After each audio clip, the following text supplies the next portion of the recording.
It's a rare thing indeed when my reading week starts off on such a high note. I read a short story today, The Six Deaths of the Saint by Alix Harrow, and it was astounding. I went on the journey of a lifetime, from the gutter to legend, in less than 30 pages. I felt the full spectrum of emotions. This is what short stories should be like. I was gripped from the first sentence. The first passage is, "You were a child the first time the Saint of War came to you."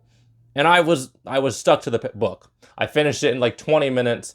It was astounding. One interesting thing about this book, it is written in the second person narration, which can be very clumsy and clunky and awkward. I'll give you that.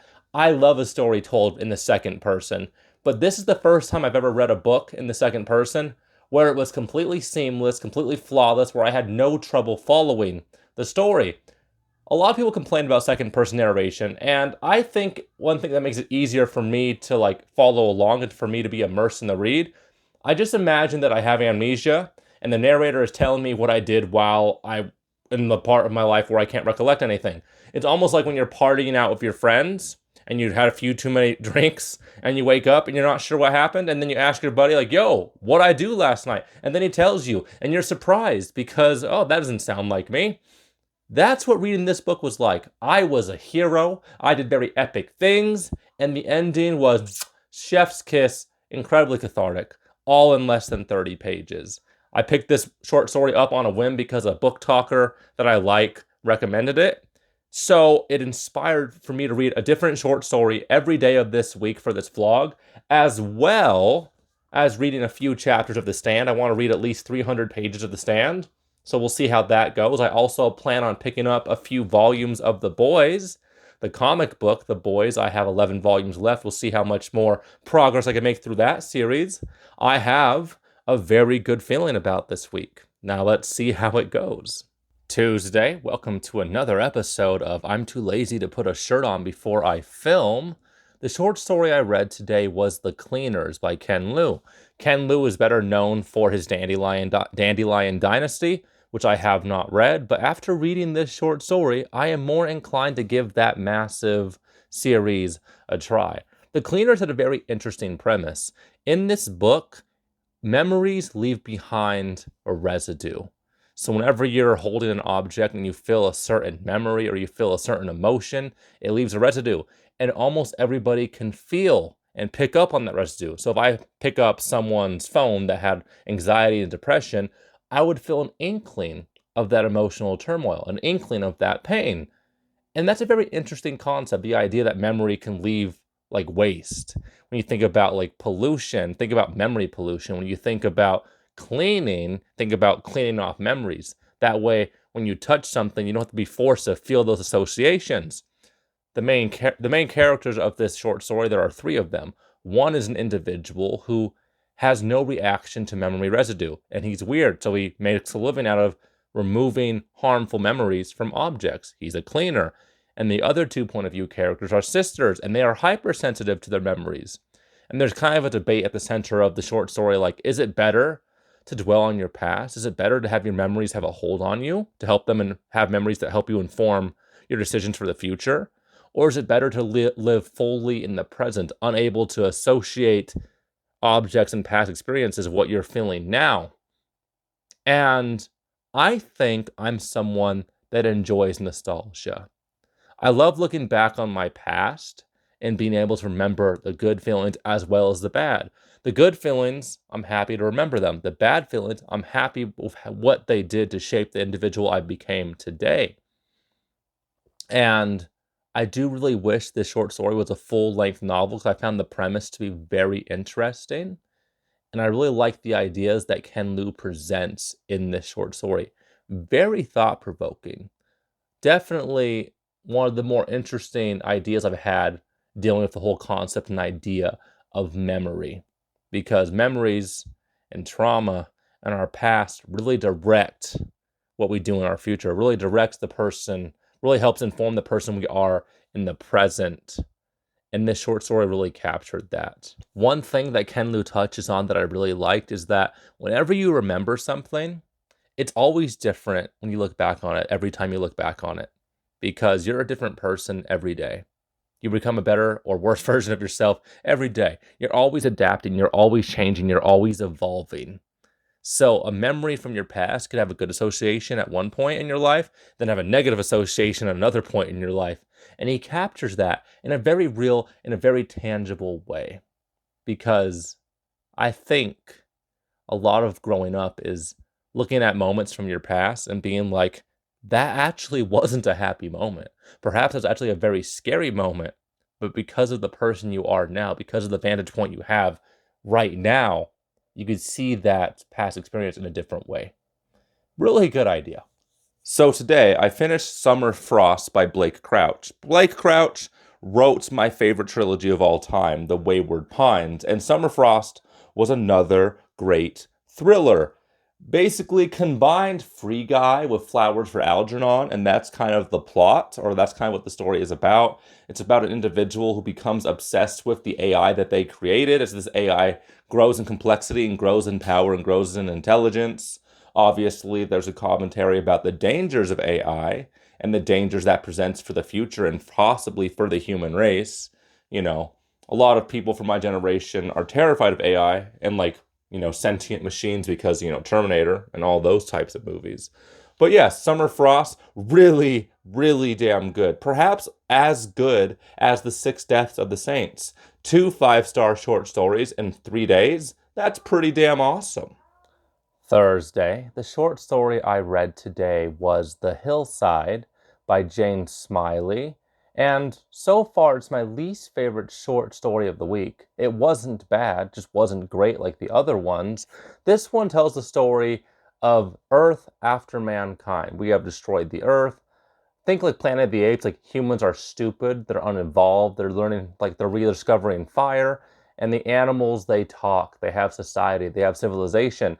And it starts off with the animals in a giant council deciding on what they're going to do with the humans because they remember long ago, ages and ages past, in the time of legends, when humans supposedly ruled the world and they were bad stewards of the planet. So they're trying to debate, should we destroy humans and eradicate them, or should we give them another chance? Our protagonist is a horse. The horse works in human resources, which means something different in this story.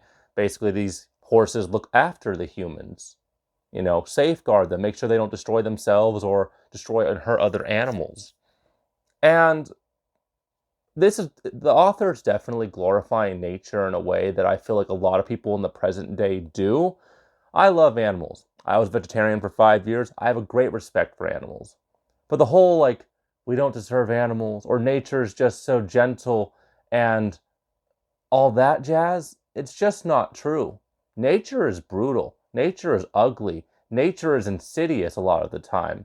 There is no, fading softly into that deep night. You don't get to die a gentle death in nature. It is almost always disease or a brutish, violent end. Nature is not some glorified, overly beautiful thing. There is beauty in it. There is gentleness in it. But the fact that we watch videos of a wolf being friends of a lamb and it gets millions of views, it's special. That seems special because it is. That's very rare. Generally, the wolf just eats the lamb, and that's not a happy video, so we don't watch that. So I find the whole if animals were in charge, they'd treat humans differently. I find that silly because humans are a part of nature. We are animals, and I imagine any animal that would have control over the lives of other animals wouldn't be the best steward. That's not to say that I don't think we could do a better job. Very much an environmentalist, very much believe in protecting nature, protecting animals, all that jazz, but I don't think other animals will be doing a better job. That's my point. I liked the ending of this story. The ending was not what I anticipated. It hit me in the feels, but I think years down the line, it'll ultimately be forgettable. Definitely just 3 out of 5 stars. Not bad, just not good. It was a very productive Friday. I finished 3 works. The short story I read was Slow Time Between Stars by John Scalzi. It was a very thought-provoking space odyssey story. It's told from the point of view of an AI that all the nations on Earth collaborated to make, to go to different solar systems, investigate different planets and different possible living situations for humankind. It takes place over hundreds of thousands of years. This AI is sentient, it develops and grows and builds new additions onto itself, and is just trying to find a new place for humankind because that's kind of like innate in our nature to procreate, and not just as an individual, as a culture, as a civilization, as a species. And it's very thought provoking. And I'm one of those people that doesn't believe we will ever travel to different solar systems. Like, science fiction has led to a lot of discoveries in technology, but I think that's one that's never going to happen because the whole light speed thing, I don't think we're ever going to pass that issue. And in this book, they haven't solved that issue. So this AI is just drifting through space millions of light years. And, you know, is it hopeless? Is it hopeful? How does it end? You'll have to see, but it was very thought-provoking. Lots of beautiful passages. Even just the title, Slow Time Between Stars, I found it to be very poetic because it's just about the downtime between drifting from solar system to solar system. Just nothingness between the stars. I finished volume 2 of The Boys, and that was a wild ride. Volume 1 was more wild. Volume 2, there's one character in particular, Love Sausage. I love this character. If he's in the TV show, I think the TV show might be worth to watch just based off this character. A nice Russian, former Soviet communist superhero. Liked them a lot. The Boys has a very interesting world because obviously most of the superheroes are led and directed by this giant, like, very wealthy company that's not really a government agency, but it acts like a government agency because of the power that it has, and that has some pretty serious implications. The Boys is almost a critique of the military-industrial complex as well as just businesses' influence on government in general. So The Boys, there's lots of intellectual thoughts behind all the gore and very adult graphic depictions of things. And then I finished Critical Failures Part 2. I didn't mention that at the beginning of the vlog, but I've been reading Critical Failures Part 2 for 2 weeks now by Robert Bevan. He's one of my new favorite authors. Critical Failures is definitely like dude humor at its best. Lots of fart jokes, lots of poop jokes, lots of stupid irreverent things. The premise of the series is a bunch of guys get put into the D&D world and they're forced to survive, and they're normal 21st century individuals, and they're in this medieval setting, and they act very different to all the non-NPCs. It's good fun. I think volume 10 of the book is coming out sometime next year. I've loved the first 2 installments, but it's definitely an acquired taste.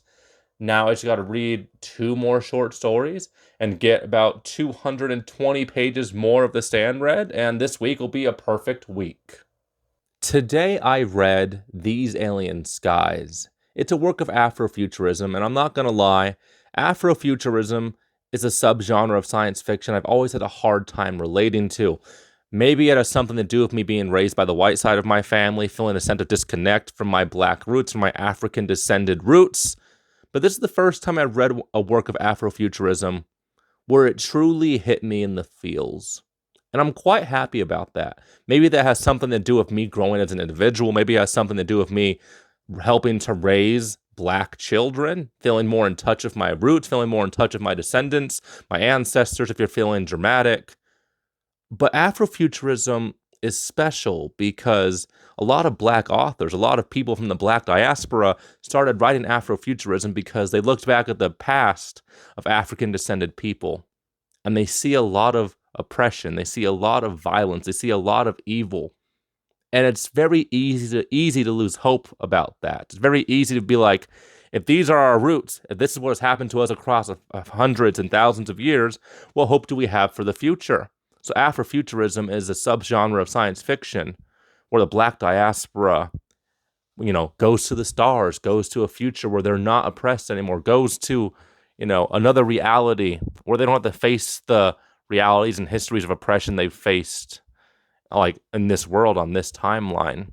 It's a very hopeful subgenre of science fiction. And it's always been a miss for me, but for the first time, I really enjoyed this work. The premise of the story is we follow a man, and he's traveling to an uninhabited world. He's the first person to reach this planet. Disaster strikes, and everything is not what he thought it was going to be. He's dealing with some grief. He's dealing with some, mental issues. And the ending, I'm not going to lie, really hit me in the feels. Had me feeling very hopeful, very inspired, very much in touch with parts of myself I don't usually recognize. So yeah, I think I might be picking up some more works of Afrofuturism. This isn't my most enjoyable read of the week, but I think it might be the most, have the biggest influence on me so far. Sunday, I read What the Dead Know by Nghi. I've read Nghi's Singing Hill Cycle, all the installments of the series so far, and What the Dead Knows was perhaps the most underwhelming short story I read this week.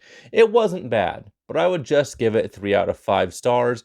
The premise of it is basically we're following some con artist people who pretend to be mediums. They pretend to speak to the dead, and then actual spooky ghost things happen. This was a very, common, well-known thing that happened in the 1800s and early 1900s. People would pretend to know how to commune with the dead. A lot of them were figured out to be frauds. I'm not against the idea of ghosts, but I will say most people that think they could speak to ghosts, they definitely can't speak to ghosts. This was just 3 out of 5 stars, but it wasn't bad. I enjoyed it. I'm really happy with this week. 506 pages in total. I technically finished 8 books, even though 7 of those books were short stories.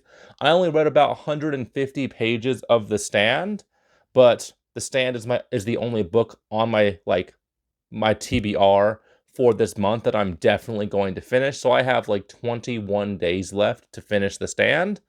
I'm not sure what I'm going to read next week, but I think I'm going to read a lot more short stories. I think I'm definitely going to try to finish as many of the Amazon original short stories there are, because I think the quality is pretty dang high on average, and not a lot of people talk about those Amazon originals. Probably going to read some comedic reads next week, make some more progress through The Stand, continue with my book talk and making some more videos for the YouTube channel. I'm really happy with the momentum I've been able to build the last few weeks. I think this week was pretty damn good. 506 pages and 1 volume of The Boys. Nothing for me to be ashamed of, but next week's going to be even better. I'm feeling productive. I'm feeling motivated. I'm feeling like the last quarter of the year is going to be fantastic.